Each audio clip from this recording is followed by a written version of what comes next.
আসসালামু আলাইকুম ওরহমতুল্লাহ।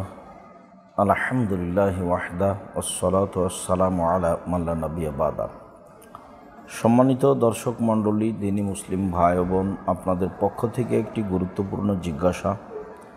আমার মা এনজিওতে চাকরি করেন, তাকে চাকরি ছেড়ে দেওয়ার কথা বললে রাগ করেন। একজন ছোট সন্তান হিসাবে তার উপার্জন ভক্ষণ করা কি বৈধ হবে?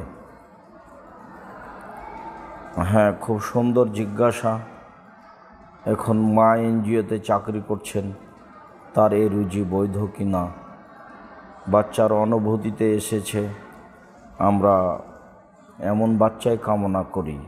সম্মানিত দিনী ভাই বোন, আপনারা অবগত আছেন, সাধারণত এদেশের এনজিওগুলি প্রায় সবটাই সুদের সাথে জড়িত।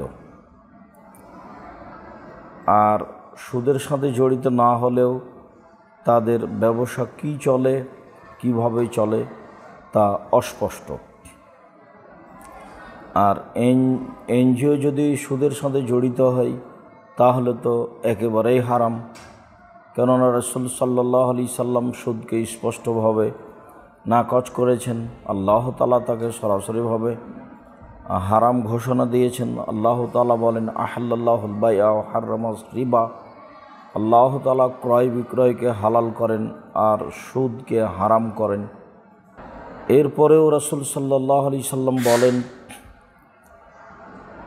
সুদখোর এমন এক ব্যক্তি, সুদ এমন এক জিনিস যে লাআনাল্লাহু আকিল রিবা ওয়া মুকিলাহু ওয়া কাতিবাহু ওয়া শাহিদাইহি। যে সুদ গ্রহণ করে, যে সুদ প্রদান করে, যে সুদের অঙ্ক লিখে, যে সুদের উপরে সাক্ষী থাকে, তারা সবাই অভিশপ্ত। রাসূল সাল্লাল্লাহু আলাইহি সাল্লাম বলেন, সবাই সমান। দাতা, গ্রহীতা, লেখক, সাক্ষীদ্বয় সবকে সমান বলে রাসূল সাল্লাল্লাহু আলাইহি সাল্লাম উল্লেখ করেন। আরও আপনাদের অবগতিতে আছে যে পাপ হিসাবে উল্লেখ করতে গিয়ে রাসূল সাল্লাল্লাহু আলাইহি সাল্লাম সুদের পাপের শব্দগুলি যত কঠিন ও ভয়াবহ ভাবে উল্লেখ করেছেন তা অন্য কোনো পাপের ব্যাপারে উল্লেখ করেননি। রাসূল সাল্লাল্লাহু আলাইহি সাল্লাম বলেন, আর রিবা সাবুনা জুজান আইসারাহান গরজুল উম্মাহ। সুদের পাপের 70টি ভাগ রয়েছে। ছোট ভাগ হলো মার সাথে জেনা করলে যেমন পাপ হয়, মায়ের সাথে অশ্লীল কাজ যেমন এই কাজের মতো সুদ ভক্ষণ করা বলে রাসূল সাল্লাল্লাহু আলাইহি সাল্লাম উল্লেখ করেন। এই মর্মে আমরা বলতে চাই যে এই ছোট সন্তান হলেও মায়ের এমন কথা মেনে নেওয়া উচিত এবং সুদ পরিহার করা উচিত।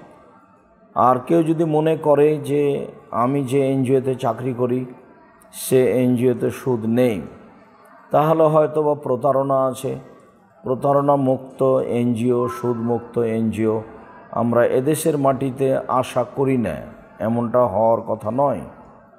রাসূল সাল্লাল্লাহু আলাইহি ওয়াসাল্লাম নাহান বাইল হাসাত ওয়াল গারারে, কঙ্কর নিক্ষেপ করে ক্রয় বিক্রয় করা নিষেধ করেন এবং যে ক্রয় বিক্রয়ে প্রতারণা রয়েছে, লেনদেনে প্রতারণা রয়েছে, তাকে তিনি হারাম বলে ঘোষণা করেন।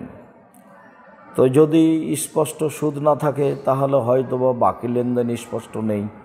সার্বিকভাবে আমরা এনজিও থেকে ফিরে আসার জন্য অনুরোধ করি। এরপরেও আমরা বলতে চাই যে যেহেতু মহিলা মানুষ, তার পর্দার ব্যাপার আছে, শরঈ ব্যাপার আছে, তাকে এখান থেকে বিরত থাকতে হবে, এ কথাই ঠিক।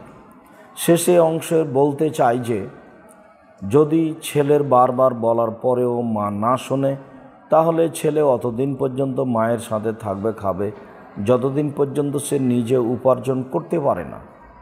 যে নিজে উপার্জন করতে পারে না তার খাওয়ার বিধানটি তার উপরে প্রযোজ্য নয়, তার পিতামাতার উপরেই প্রযোজ্য। কেননা পিতামাতার দায় দায়িত্ব ছেলের সার্বিক খরচ বহন করা। যখন ছেলে নিজ পায়ে দাঁড়াতে পারবে, উপার্জন করতে পারবে, তখন সে ভিন্ন খাবে, এ কথাই ঠিক। কেননা সুদ হারাম। ততদিন পর্যন্ত সম্ভবপর ছেলে মাকে ভদ্রভাবে বলার জন্য চেষ্টা করবে। মা অমুসলিম হলেও তার সাথে ভালো আচরণের জন্য রাসূল সাল্লাল্লাহু আলাইহি সাল্লাম আদেশ করেছেন। জনৈক মহিলা বলেন, আল্লাহর নবী, আমার মা অমুসলিম আমার বাসায় আসে, আমি কি তার সাথে সদাচরণ করব? রাসূল সাল্লাল্লাহু আলাইহি সাল্লাম বললেন, সিলিহা, তুমি তার সাথে সদাচরণ করো। সম্মানিত দিনী ভাই বোন, আশা যে বিষয়টি আপনাদের কাছে স্পষ্ট হয়েছে, এদেশে কোনো এনজিও কোরআন এবং সহিহ সুন্নাহ অনুযায়ী চলে এমনটা আমাদের অবগতিতে নেই। আমরা প্রায় সব এনজিওকে সুদের সাথে জড়িত বলে আমরা মনে করি, অন্যথায় তাতে প্রতারণা রয়েছে এটাই আমরা মনে করি। যদি কোনো সুদ একেবারেই সুদমুক্ত প্রতারণামুক্ত হয় আর সেখানে যদি মহিলাদের যাওয়া চলা আসার পূর্ণ ব্যবস্থা থাকে সেটা ভিন্ন কথা, এমনটা আশা করা খুব কঠিন।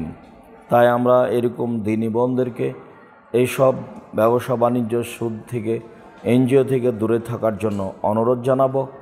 আর এমন ছেলেদেরকে মায়ের সাথে বাপের সাথে ভালো আচরণ করার জন্য বিশেষভাবে বলবো, আল্লাহ তুমি সাহায্য করো। আল্লাহ আলাম বিসসাওয়াব। ওয়া সাল্লাল্লাহু আলা নবী ওয়া সাল্লাম। আসসালামু আলাইকুম।